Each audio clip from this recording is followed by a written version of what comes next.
నరసింహం, ఈ రోజు సాయంత్రం లోపున నొదల్లేదు. ఈ టౌన్ మాత్రమే కాదు, చుట్టుపక్కల అన్ని ఊళ్ళు తగలబడిపోతాయి. అందులో నీ ఊరు రాజోలు రాజుకుంటుందిరా. Open the cell.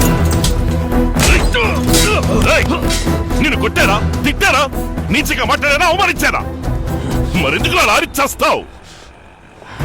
డబ్బు కోసం అమాయక ప్రజల్ని మత్తు మందులకు అలవాటు చేస్తున్నావన్న గిల్టీ ఫీలింగ్ లేదు.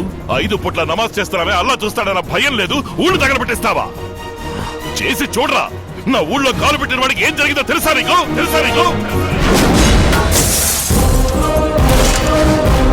సవాల్ చేస్తావా?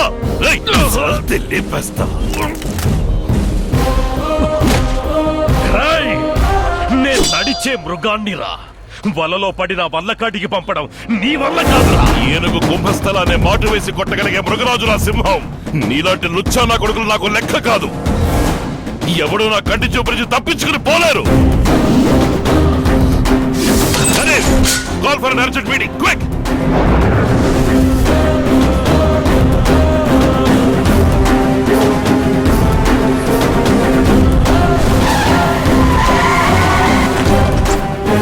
భాయ్ అరెస్ట్ కి సహాయపడిన మీ అందరికీ కృతజ్ఞతలు చెప్పి అభినందిద్దామని ఇక్కడికి పిలిపించాను. నవ్వుతున్నావా? సిగ్గులేదురా నీకు? స్మగ్లింగ్ చేయడానికి హెల్ప్ చేయడం నుంచి అరెస్ట్ చేయడాన్ని అడ్డుకునేంత వరకు పోలీస్ డిపార్ట్మెంట్ నుంచి వాడికి ఏం చేయాలో అన్ని విషయాలు చేశారుగా. మీరు చేసిన తప్పులు తెలిసి కూడా మిమ్మల్ని పదవుల్లో ఎందుకు వచ్చారో తెలుసా? వాడిని బొక్కలో తేయడం కోసమే. మీ సేవలకి డిపార్ట్మెంట్ కి అవసరం లేదు. మీరు లీవ్ పెట్టినా సరే, ట్రాన్స్ఫర్ తీసుకున్నా సరే, రాజీనామా చేసినా సరే, ఇంకో 2 గంటలు ఈ జిల్లాలో మీరు కనిపించకూడదు. వెళ్ళిపోండి. Get lost.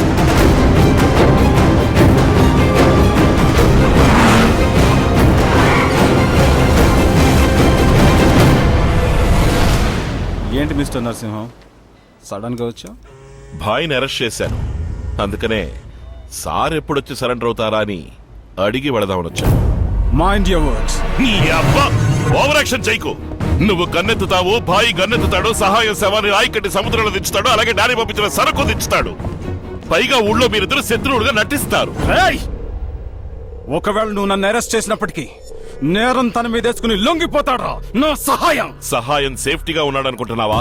పోయిన నెల 28వ తారీఖున సెల్ పగలగొట్టి డానీని షిప్పెక్కించేసి కృష్ణపట్నం వెళ్లి సెటిల్ అయ్యాడు. వాడు సిమ్ కార్డు మార్చాడు కానీ సెల్ ఫోన్ మార్చలేదు. వాడి సెల్ ఫోన్ లో ఉన్న IMEI నంబర్ ని బట్టి ఎన్ని సిమ్ కార్డులు మారుస్తున్నాడు, ఏ ఊళ్ళకెళ్తున్నాడో మొత్తం మేము ఫాలో అవుతున్నాం. వారం రోజులు తిరుపతిలో ఉన్నాడు, 5 రోజులు ఒంగోలు, 4 రోజులు విజయవాడ, 8 రోజులు రాజమండ్రి, ఇప్పుడు లాస్ట్ గా వచ్చి వైజాగ్ లో సెటిల్ అయ్యాడు. నిన్న అరకుకొచ్చి నీకు సరుకు దింపించి బాయ్ అరెస్ట్ అయిన విషయం కూడా తెలియకుండా ఒక డాబాలో కూర్చుని పరోటా తింటున్నాడు. పంది నా కొడుకు. ఫోన్ చేసి అడుగు. సార్ చెప్పండి సార్. ఎక్కడున్నా? విశాఖపట్నంలో సార్. తింటున్నాను. తింటన్నాడా? అవసరమైనప్పుడు పట్టుకోవచ్చులేని వదిలేశా. ఎప్పుడు వాడు నీకు అవసరం అయ్యాడో ఇక వాడు నాకు అవసరం లేదు. అక్యూస్డ్ ఏం చేస్తున్నాడు? దీన్ని పుక్లిస్తున్నాడు సార్. ఎంత distance? 40 metres sir. Take positions. Taken sir. Fire!